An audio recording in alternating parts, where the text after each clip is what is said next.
Meu nome é Renan Amaral, sou escritor, roteirista, diretor e sócio fundador da produtora Gemaster Filmes. E aí, demorei a vir aqui, a vida tá uma corrida, demorei a vir falar sobre isso, mas estive no Festival de Cinema de Pedra Azul, aqui no estado do Espírito Santo. Estava lá representando dois filmes nossos que foram para lá, que foi O Poético Fim das Mulheres que Amei e Depois deste Desterro.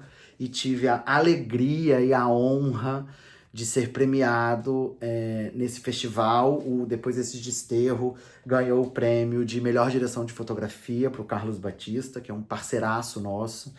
E eu ganhei o prêmio de melhor roteiro por esse filme. E aí eu vou fazer o que agora?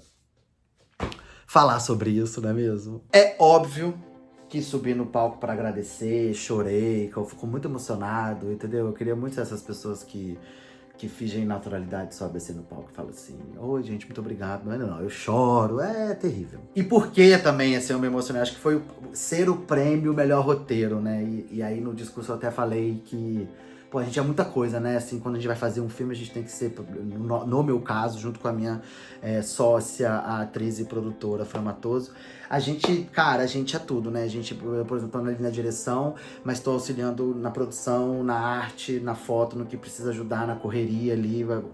Tem toda uma dinâmica, assim, a gente não tem recursos grandiosos para que eu seja só diretor, por exemplo, no set de filmagem, assim como a Fran não consegue ser só atriz, assim. Então ela tá em cena, mas às vezes tá resolvendo alguma coisa de produção, e aí, antes de entrar numa cena super dramática, alguém vai cutucar e falar: então, vai ter que ver a alimentação da equipe, como é que faz? Entendeu? Assim, por isso, porque a gente não tem como ainda não temos como ter todo esse recurso para possibilitar um certo conforto, assim, né? Os recursos são baixos pro tipo de conteúdo e de obras que a gente está fazendo e dos editais que a gente está ganhando. A gente está aí, claro, devagarzinho, dando os passos na profissão e evoluindo, mas a gente segue ainda, já melhoramos muito, mas ainda estamos nesse modelo, assim. Então é muito maravilhoso ser reconhecido por efetivamente o meu ofício, né? Assim, eu sou roteirista e escritor, assim, todo o resto a gente tava ali fazendo para fazer acontecer e para se autoproduzir. E aí volto a falar o que já disse algumas vezes ao longo, né, sobre o processo criativo que eu falo aqui no canal, que cara, esse roteiro, por exemplo, a gente começou a desenvolver ele em 2019. O curto ele só foi produzido em 2023. Então a gente teve aí todo um período de amadurecimento da história, amadurecimento dos personagens e transformações na reescrita desse roteiro, assim. Tudo começou com a Fran. A Fran e uma amiga dela, a Bruna, elas são especialistas do método Chekhov ali, de atuação, do Michael Chekhov, e aí elas fazem várias oficinas e vários cursos, enfim. E aí elas resolveram se unir para criar meio que um esquete para apresentar num evento, num laboratório que elas iam participar e tal. E aí elas começaram ali, se uniram e começaram a desenvolver a Alice e a Carmen. Então, a gente partiu-se, eu nem ainda estava envolvido com isso, assim, eram as duas, então partiu-se da criação dessas personagens. Quando ela me convidou para entrar nesse projeto, as personagens já existiam, as duas irmãs, Alice e Carmen, e aí eu entrei para criar essa história.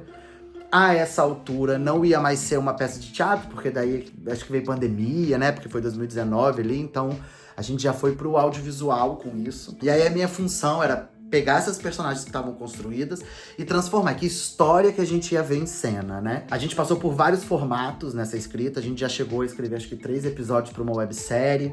A gente chegou a escrever, se eu não me engano, a gente chegou a escrever um roteiro de um longa, bem cru, assim, até a gente cair pro curta. A nossa ideia sempre foi desenvolver um longa-metragem dessa história, mas a gente via, como a gente é uma empresa, né, que tá começando, tudo isso a gente via muito mais possível produzir um curta para que a gente conseguisse rodar festivais e apresentar o nosso potencial e o potencial da história para futuros investidores e parceiros. E, paralelo a isso, desenvolver o roteiro e o projeto do longa-metragem, que vai ser muito mais caro. É um filme que se passa na década de 60, então tem um contexto histórico, aí a arte é mais caro, né? Então tem uma série de questões aí para se produzir, não, que a gente precisa desse financiamento realmente, assim. Então a gente conseguiu, a gente foi contemplado no edital de produção de curta-metragem através da Secretaria de Cultura do Estado do Espírito Santo, aqui onde eu resido, né? Eu sou de Vitória, então a gente foi contemplado, conseguimos produzir o curta. Paralelo a isso, a gente foi contemplado com o edital de desenvolvimento de projeto de longa-metragem para efetivamente escrever o roteiro de longa, né? Aquele roteiro que eu falei que a gente tinha escrito de longa lá, ele era meio que uma outra história, porque é isso, assim, essa reescrita, a gente foi descobrindo cada vez mais, assim, essa história, tanto que foi na reescrita, e depois de muitas, que surgiu a personagem da Helena, que hoje a gente não consegue nem ver essa história sem a Helena, assim. Então, a reescrita foi fundamental pro amadurecimento do projeto. Então era fundamental que a gente realmente escrevesse outro roteiro de longa, que eu nem revisitei esse tratamento que existia, assim, para que a gente conseguisse fazer uma história forte, que era expandindo a história que tá no curta. O roteiro desse longa, ele já tá escrito, a gente teve a consultoria do Thiago Amendoeira, eu chamei uma parceiraça, que foi a Roberta Saboia, para escrever junto comigo, então somos 2 roteiristas no roteiro de longa. O Thiago fez essa consultoria de roteiro. A Lívia Rangel, que é uma pesquisadora historiadora, ela tá no projeto exatamente para poder avaliar todo esse contexto histórico que a história se passa. E a gente já tá com esse roteiro pronto, e esse projeto pronto, e aí vem o curta que tá indo para festivais, e aí vem esse prêmio. Então acho que é uma maneira de consolidar todo esse processo, assim. E olha como é longo, né? Olha quanto tempo a gente tá envolvido com ele e ainda não acabou, porque a gente ainda tá nessa do longa, né? Bom, e aí comecei falando do Festival de Cinema de Pedra Azul. Fica o meu agradecimento, primeiro, a toda a equipe que tornou esse filme possível, que esse filme só é a potência que ele é pelos profissionais maravilhosos que abraçaram o projeto e fizeram ele acontecer. Agradeço imensamente ao festival, ao Festi-Cine Pedra Azul, por existir, mas também por ter selecionado o nosso filme para esses 2 prêmios, assim. Eu fico muito grato, muito feliz e espero muito que a gente consiga, em breve, os recursos para produzir efetivamente o longa, expandir essa história que realmente, assim, eu sei que eu sou muito suspeito para dizer isso, mas eu realmente, assim, a gente tá com uma história muito massa, uma história muito foda e eu tenho certeza que se a gente tiver essa oportunidade, a gente vai emocionar muita gente, assim. Então, dedos cruzados para que a gente consiga fazer isso. Muito, muito obrigado.